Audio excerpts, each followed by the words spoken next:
Merci d'être avec nous si vous venez d'arriver sur France 2. Voici la championne Marie-Josée. Dans son fauteuil, elle est bien, Marie-Josée. Oh, ce qu'elle est bien.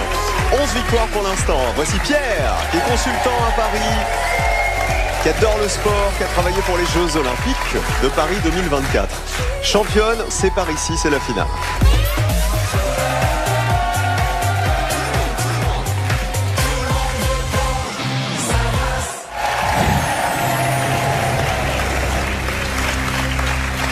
Les 4 thèmes du jour, au menu, les jambes, l'Île-de-France, les armes légendaires ou Cadet Olivier.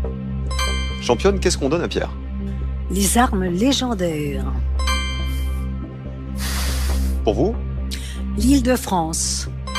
Vous lui avez donné les armes légendaires, je rappelle qu'il s'est occupé de la sécurité, notamment aux Jeux Olympiques. On sait jamais. On sait jamais. Vous vouliez quoi, Pierre? L'Île-de-France. Plutôt l'Île-de-France. Ouais. Première question sur les armes légendaires, bonne finale. Dans la mythologie nordique, quel outil est l'arme fétiche du dieu Thor? Cache le marteau.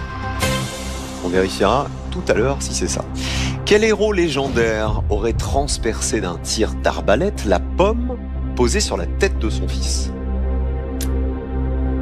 Cache Guillaume Tell. Troisième question sur les armes légendaires.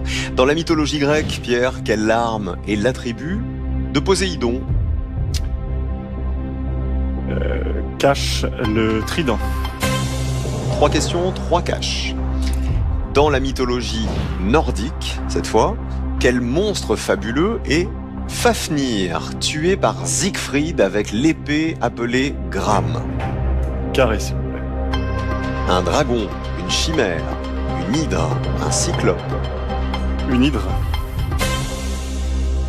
5e question. Quel était le nom de l'épée de Roland, le neveu de Charlemagne? Duo Carré, s'il vous plaît.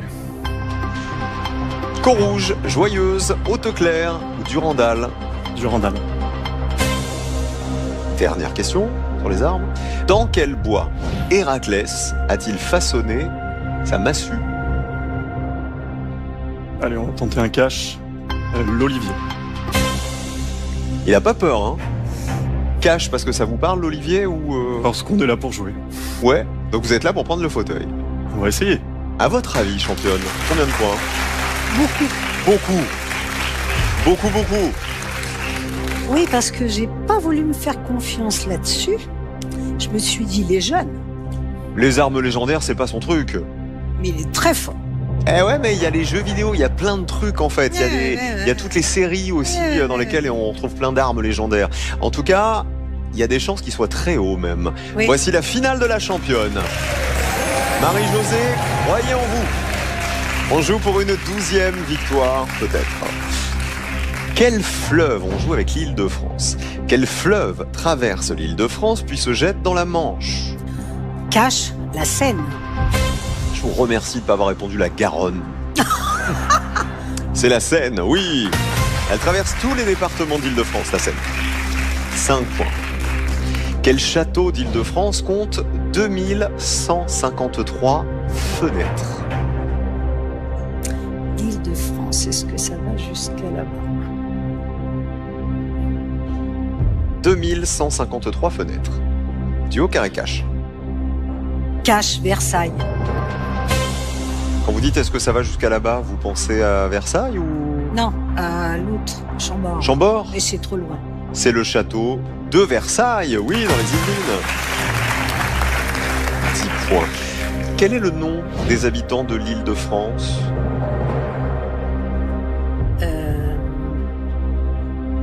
Je vais prendre un carré. Les Illinois, les Îlotiers, les Franciliens ou les Franciens? Les Franciliens, bien sûr. C'est les Franciliens, oui. Il y a actuellement plus de 12 millions de Franciliens et de Franciliennes. Parfois, même si ça paraît évident, on a un doute quand même. Ouais. Quel fromage AOP est produit à Melun? Cache le Brie. Le Brie de Melun, 5 points de plus, 18 points. Il est plus petit que le Brie de Meaux et son goût est plus prononcé. Meaux et Melun, c'est en Seine-et-Marne. 18 points face à on ne sait pas combien, de l'autre côté. Quelle commune d'Île-de-France a donné son nom à une variété de cerises très recherchée? Cache, Montmorency. Au 19e siècle, des Parisiens louaient des arbres pour les déguster sur place, dans le Val d'Oise. C'est Montmorency, oui, 23 points pour la championne. Il en reste une dernière. Quel symbole voit-on sur le logo de la région Île-de-France? Carré.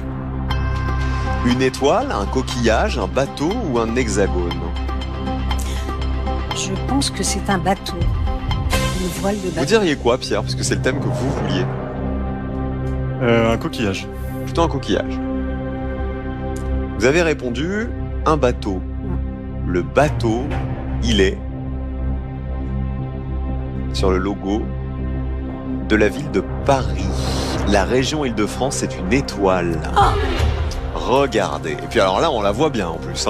Une étoile à 8 branches, comme le nombre de départements de la région. 23 points d'un côté. On sait que de l'autre côté, c'était une très belle finale pour Pierre. Bien. Avec toutes les réponses, Pierre, que vous avez données, vous pouvez marquer 26 points. On y va? On va voir. On y croit? On y croit. Bonne finale. Les armes légendaires dans la mythologie nordique, l'outil qui est l'arme de Thor, le dieu, c'est bien le marteau. 5 premiers points. 23-5. Quel héros légendaire aurait transpercé d'un tir d'arbalète la pomme posée sur la tête de son fils? C'est Guillaume Tell. C'est bien Guillaume Tell, 5 points de plus. 23-10. Héros national suisse, Guillaume Tell. Dans la mythologie grecque, quelle arme est l'attribut de Poséidon? C'est bien le trident. C'est le dieu de la mer, Poséidon, ça monte vite. 15-23. Est-ce que la championne va rester championne? Dans la mythologie nordique, quel monstre fabuleux est Fafnir, tué par Sigrid avec l'épée qu'on appelle Gram? C'est une énigme, cette question. Vous avez dit une hydre. Dans la mythologie nordique, le monstre fabuleux, c'est le dragon. Siegfried est devenu presque invulnérable après s'être baigné dans le sang de Fafnir, transformé en dragon. 15 points toujours. Quel était le nom de l'épée de Roland, le neveu de Charlemagne? C'est Durandal, 3 points de plus. 23-18. Et selon la légende, c'est avec elle que Roland aurait ouvert la brèche qui porte son nom. Dans quel bois Héraclès a-t-il façonné sa massue? On m'a dit cache l'olivier. Vous êtes à 18, elle est à 23. Si c'est l'olivier, ça fait égalité. Ouais. Et en cas d'égalité, vous connaissez le principe, c'est la championne qui gagne. Donc pour l'honneur, le bois dans lequel Héraclès a façonné sa massue, c'était bien l'olivier, ça s'est joué à rien. 23-23, yes. Égalité, la championne reste championne. Bravo Marie-Josée, le fauteuil reste à vous. Bravo. Pierre, c'était une super finale. Merci. Franchement, bravo. C'est passé à ça, vraiment. Ça pas grand-chose. Dommage. Durandal, vous l'aviez pas en cash. Non, je l'aurais pas eu en cash. Bon, ça m'est vous avez revenu, passé un bon moment. Ouais, très bon moment. C'était cool. Merci d'avoir joué avec nous, Pierre. 12 victoires et 14 500 € pour la championne. Bravo Marie-Josée. Check. J'ai un peu l'impression que l'histoire se répète tous les jours. Tous les jours, vous avez peur. Ben oui, parce que les questionnaires, comme ça, on n'a pas le temps de réviser. Et ça se joue à rien. Ah bah non, oui. Ça je vous confirme. On n'a tellement pas le temps de réviser qu'on se retrouve demain pour une spéciale parents-enfants, les amis. Passez une belle journée. Rendez-vous demain avec les parents et les ados face à la championne. À demain, Marie-Jo. Bon appétit à tous si vous êtes encore à table. On vous aime. À demain.